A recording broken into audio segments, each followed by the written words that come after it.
Tuhan Yesus, terima kasih buat hari yang baru ini. Roh Kudus, tolong ya, bersihkan pikiranku yang kadang masih suka negatif. Amin, teman-teman. Pernah nggak sih kalian merasa pikiran tuh kayak medan perang? Bangun tidur, buka media sosial, langsung deh diserbu sama berbagai macam konten. Ada yang pamer kekayaan, ada yang nunjukin hidup yang kelihatannya sempurna banget, belum lagi berita hoax yang bikin cemas. Rasanya gampang banget buat jadi insecure, merasa nggak cukup baik, atau malah jadi sinis dan negatif. Dunia zaman sekarang ini emang jago banget meracuni pikiran kita. Nah, ini relate banget sama apa yang ditulis oleh Rasul Paulus ribuan tahun lalu dalam Roma 12 ayat kedua. Bunyinya gini, janganlah kamu menjadi serupa dengan dunia ini, tetapi berubahlah oleh pembaharuan budimu. Keren ya, pesannya masih relevan sampai sekarang. Paulus mengingatkan kita supaya nggak asal copy paste gaya hidup, nilai-nilai, atau cara berpikir dunia. Kita dipanggil untuk menjadi berbeda. Tapi gimana caranya? Kuncinya ada di kalimat selanjutnya. Berubahlah oleh pembaharuan budimu.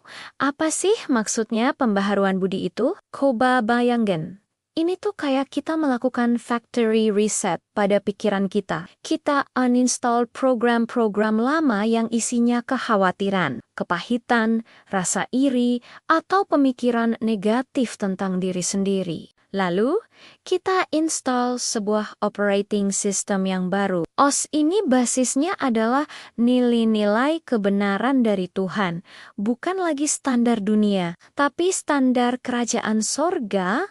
Ini bukan cuma teori, teman-teman. Ini harus diaplikasikan dalam kehidupan sehari-hari.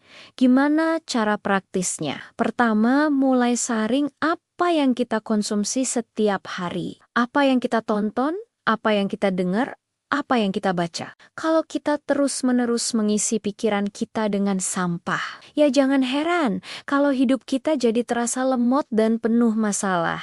Coba deh, pikirkan baik-baik konten seperti apa yang selama ini paling sering kamu lihat. Apakah itu membangun atau justru meruntuhkan? Lalu yang kedua, kita harus aktif mengganti pikiran negatif. Ini butuh latihan, misalnya, pas lagi ngaca tiba-tiba muncul pikiran, duh, gue kok jelek banget ya, cupu banget. Nah, di saat itu juga, jangan biarkan pikiran itu berlarut-larut.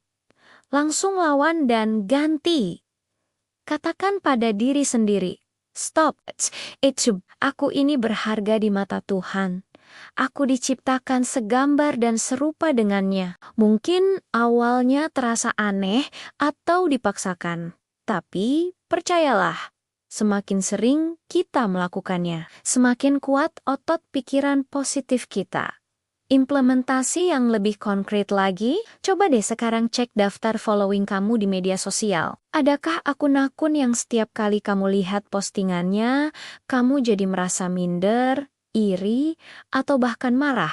Kalau ada, mungkin ini saatnya untuk menekan tombol unfollow atau mute. Bukan karena kita benci sama orangnya, tapi karena kita mau melindungi kesehatan mental dan spiritual kita. Ini adalah bentuk kasih kepada diri sendiri. Saya suka pakai ilustrasi ini. Bayangkan, kamu punya smartphone paling canggih dan paling mahal, tapi memorinya penuh sama file sampah, aplikasi nggak berguna, dan virus.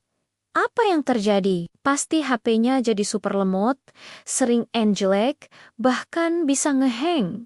Sayang banget kan? Sehebat apapun hardware-nya, kalau software dan isinya bermasalah, performanya pasti anjlok. Nah, pikiran kita itu jauh lebih berharga dari smartphone manapun. Jadi, kita harus rajin-rajin clear cache, bersihkan sampah-sampah pikiran, supaya hidup kita bisa berjalan dengan lancar dan maksimal sesuai rancangan Tuhan. Jadi, kesimpulannya, perubahan hidup yang sejati itu selalu dimulai dari cara kita berpikir. Kalau kita mau hidup kita berubah, kita harus mulai dari mengubah pikiran kita.